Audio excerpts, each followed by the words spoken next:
जय श्री राम। तुलसी कृत श्री रामचरितमानस पाठ की बहुत सुंदर अर्थ के साथ में व्याख्या आप लोग सुनेंगे। आप लोगों को बहुत अच्छा लगेगा। घर बैठे चलते फिरते आप कहीं भी सुन सकते हैं। केवल मोबाइल में, टीवी में, कहीं भी आप रिकॉर्ड इसकी खोल दीजिए, ऑन करिए, यूट्यूब पे सुमन शुक्ला सर्च करके डालिए कि श्री रामचरितमानस पाठ अर्थ के साथ चौपाई, तो आपका आ जाएगा। उसमें मोटिवेशन भी बहुत किया गया है कि लोगों को सुन के काफ़ी परिवर्तन आएगा आपके जीवन में, आपके घर में, आपके परिवार में बहुत परिवर्तन आ जाएगा अगर आप इसके सारे पार्ट सुनेंगे। तो आज हम इसका पहला पार्ट डाल रहे हैं, बालकांड का पहला पार्ट। सुनिए आप लोग, बहुत अच्छा लगेगा। सुनिए तुलसीदास जी ने कैसे रचना की, कैसे सबको मनाया। इसमें है क्या कि तुलसीदास जी सबकी वंदना करते हैं। वो एक एक करके पृथ्वी के देवता, सारे देवता, सूर्य चंद्रमा सबकी वंदना करते हैं। फिर अपने को एक बहुत तुच्छ कवि मानकर कहते हैं कि मैं रचना करने जा रहा हूँ। कितनी अच्छी शुरुआत है। कोई भी कार्य की सीधे नहीं कूद पड़ा जाता है, पहले उसको इधर उधर देख के तब हम आगे बढ़ते हैं। वही तुलसीदास जी ने किया है कि इतने बड़े ग्रंथ की रचना की है तो उसमें सबको लेके चले हैं। बहुत बाद में राम जी का वर्णन शुरू किया है। पहले इन सब का करेंगे, फिर शंकर जी का विवाह हो की चर्चा होगी, फिर एक तनु राजा की कहानी आ जाएगी। वो बहुत अच्छी कहानी है, आप लोग ज़रूर सुनिएगा। फिर आएगा राम जी का वर्णन कि दशरथ जी के घर को शादी को कौशल्या, कैकेयी, सुमित्रा, उनके 4 बच्चे। फिर ये शुरू होता है। स्टार्टिंग कुछ और ही कहती है, तो आप लोग सुनिए क्या कहती है कि तुलसीदास जी ऐसे ही तुलसीदास नहीं बन गए। वो तो अनपढ़ गंवार थे, पढ़े लिखे भी नहीं थे। उनका तो कहिए बहुत गरीब ब्राह्मण परिवार में जन्म हुआ था तुलसीदास जी का। और तुलसी को तुलसी बनाने वाली रत्नावली थी। रत्नावली के ऐसा धिक्कारी कि तुलसीदास जी के हृदय पर चोट लगी और वो सीधे भगवान की शरण में आ गए। उन्होंने ग्रंथ नहीं, ग्रंथों की रचना की। पदावली बहुत अच्छी है इनकी। रचनाएं आप पढ़िए तो खुद ही समझ जाएंगे। कवि हमारे जो हुए हैं वो कहीं ना कहीं चोट खा के ही इतना अच्छी रचना या उस चीज़ का वर्णन कर पाए हैं। जायसी हैं, आपने जायसी को पढ़ा होगा तो देखिए कितना अच्छा नखशिख वर्णन। जायसी का नखशिख वर्णन तो बहुत प्रसिद्ध है।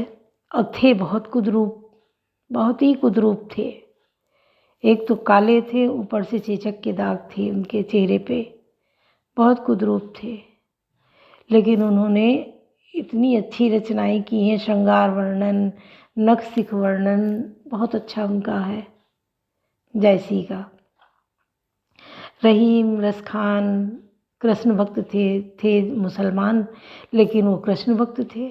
उन्होंने कृष्ण के लिए ऐसी ऐसी रचनाएं की और उन्हीं में रमे रहे, उन्हीं के गुण गाते रहे। उनको भगवान के दर्शन हुए हैं।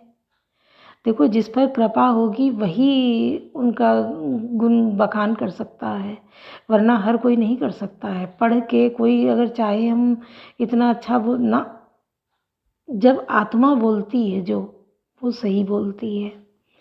तो ये जो कवि लोग हैं इनका भगवान से, आत्मा का परमात्मा से मेल हो गया, तो उन लोगों ने इतनी अच्छी रचनाएं की, इतना अच्छा वर्णन किया है। सूरदास जी तो अंधे थे, सूर थे, इसीलिए वो सूरदास थे। तो उन्होंने इतना सुंदर वर्णन, मंदिर में जाते थे, भजन गाते थे।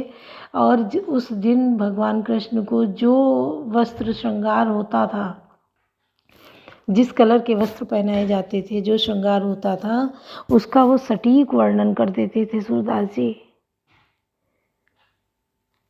उनको क्योंकि भगवान दिखते थे अंतरात्मा से। लोग देखने की कोशिश करते थे कहीं इनकी आंखों में रोशनी तो नहीं, ये देखते तो नहीं, पर नहीं। और जितना महीन वर्णन, छोटा वर्णन वो करते थे, छोटी छोटी चीज़ों का वर्णन कर देते थे जिसको खुली आंखों से भी देखना मुश्किल था। तो सूर थे, अगर थोड़ा बहुत कहे कोई तो भी नहीं इतना अच्छा वर्णन कोई देख पाएगा। जो खुली आंखों से नहीं देख पाएगा तो सूर क्या देख पाएगा। लेकिन उनकी अंतरात्मा जो थी वो आत्मा परमात्मा के मेल था, तभी वो अपनी आत्मा की आंखों से देख लेते थे।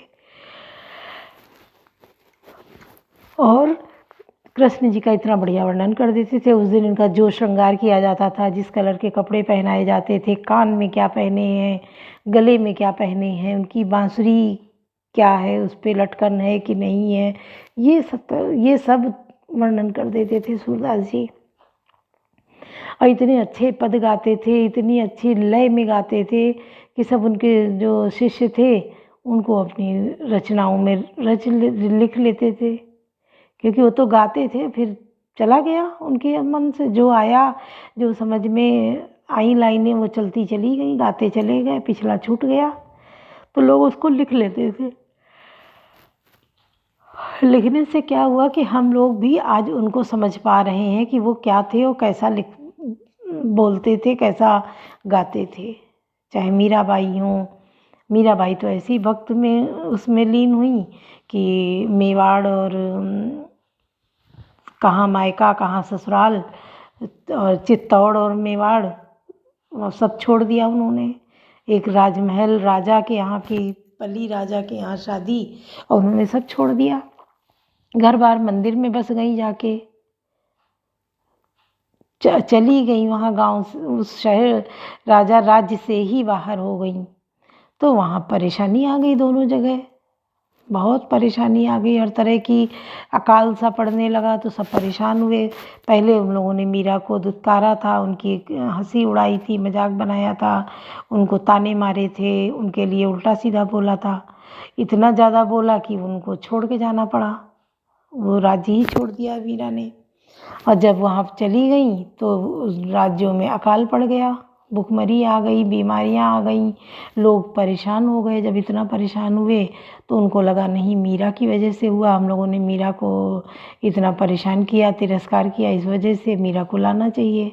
गए मीरा के पास दोनों लोग कि चलिए वापस चलिए राज्य में, और हम लोग परेशान हैं। मीरा अपनी कोई उनको वही नहीं था, ना कोई मतलब साज बनार्ज था, ना कोई उनको फैशन था। वो अपनी एक उसमें पहन के चोला और भजन गाया करती थी, भगवान में रमी रहती थी। क्योंकि जो इस तरीके इंसान होता है उसको दुनिया से मतलब नहीं रहता है कि दुनिया क्या देख रही, दुनिया क्या कहेगी, ना, वो अपनी भक्ति में लीन रहता है। तो मीरा जो है कहने लगी, जब ज़्यादा ही सब परेशान हुए, हाथ जोड़ने लगे, माफ़ी मांगने लगे, तो मीरा बोली कि अच्छा मैं अपने भगवान से पूछ आऊँ जाके कान्हा से, वो आदेश देंगे तो मैं चलूँगी, और नहीं आदेश देंगे तो नहीं चलूँगी। जब मीरा मंदिर के अंदर गई तो वहाँ जाके लौटी नहीं, काफ़ी देर हो गई जब नहीं लौटी तो लोग अंदर गए देखने। जब देखा जाके तो देखा क्या, खाली मीरा के कपड़े पड़े हैं और मीरा जो है उसी मूर्ति में लीन हो गई, विलीन हो गई। सब लौट आए, मान गए उनकी भक्ति को और लौट गए। तो सुनिए। कवन सुकाज कठिन जग माही, जो नहीं होई तात तुम पाही। कवन सुकाज कठिन जग माही, जो नहीं होई तात तुम पाही। श्री गणेशाय नमः। श्री जानकी वल्लभो विजयते। श्री रामचरितमानस प्रथम सोपान बालकांड। वर्णानां अर्थसंज्ञानां रसानां छन्दसामपि मंगलानां च कर्तारो वन्दे वाणी विनायको। अक्षरों, अर्थ समूहों, रसों, छंदों और मंगलों की करने वाली सरस्वती जी और गणेश जी को मैं सब वंदना करता हूँ। भवानी शंकरो वंदे श्रद्धा विश्वास रूपिणो, याभ्याम विना न पश्यन्ति सिद्धा स्वतः स्तमीश्वरम। श्रद्धा और विश्वास के स्वरूप श्री पार्वती जी और श्री शंकर जी की मैं वंदना करता हूँ, जिनके बिना सिद्धजन अपने अंतःकरण में स्थित ईश्वर को नहीं देख सकते। वंदे बोधवयम नित्यम गुरुम शंकर रूपिणम, यमाश्रितो ही वक्रो अपि चंद्रा सर्वत्र वंदते। ज्ञानमय नित्य शंकर रूपी गुरु की मैं वंदना करता हूँ, जिनके आश्रित होने से ही टेढ़ा चंद्रमा भी सर्वत्र वंदित होता है। सीताराम गुणग्राम पुण्यारण्य विहारिणो, वंदे विशुद्ध विज्ञानो कवीश्वर कपीश्वरो। श्री सीताराम जी के गुण समूह रूपी पवित्र वन में विहार करने वाले विशुद्ध विज्ञान संपन्न कवीश्वर श्री वाल्मीकि जी और कपीश्वर श्री हनुमान जी की मैं वंदना करता हूँ। ऊर्ध्व स्थिति संहारकारिणी क्लेशहारिणीं सर्वश्रेयस्करीं सीतानतोऽहं राम वल्लभाम्।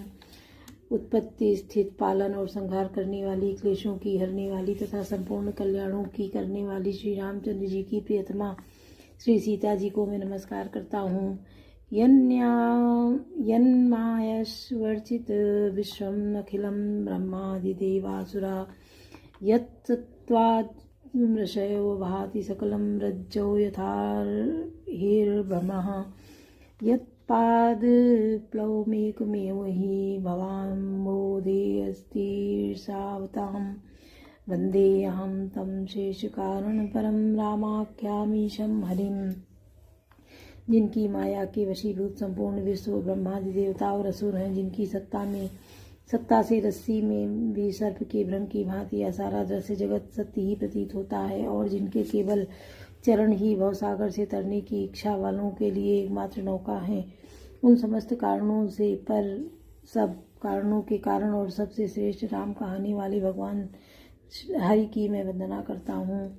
नाना पुराण निगमागम सम्मतं यद रामायणे निगदितं कच्चिदन्यतोऽपि स्वतः सुखाय तुलसी रघुनाथ गाथा भाषा निबंधमति मज्जुल मातनोति। अनेक पुराण वेद और तंत्र शास्त्र से सम्मत तथा जो रामायण में वर्णित है और कुछ अन्यत्र से भी उपलब्ध श्री रघुनाथ जी की कथा को तुलसीदास अपने अंतःकरण के सुख के लिए अत्यंत मनोहर भाषा रचना में विस्तृत करता है। कवन सुकाज कठिन जग माही जो नहीं हो तात तुम पाही।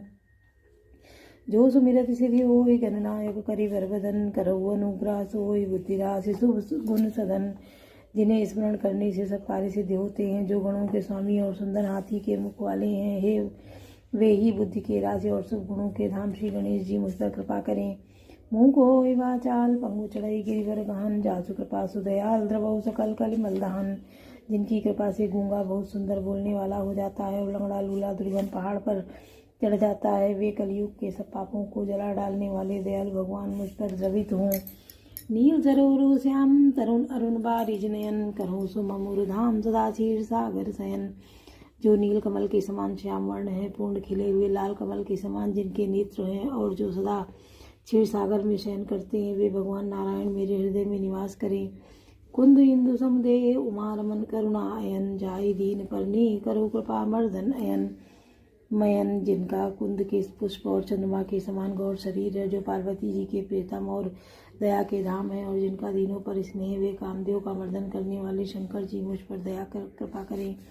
बंधु गुरुपद कंज कृपा सिंधु नर रूप हरि महामोह तम पुंज जासु वचन रवि करने कर।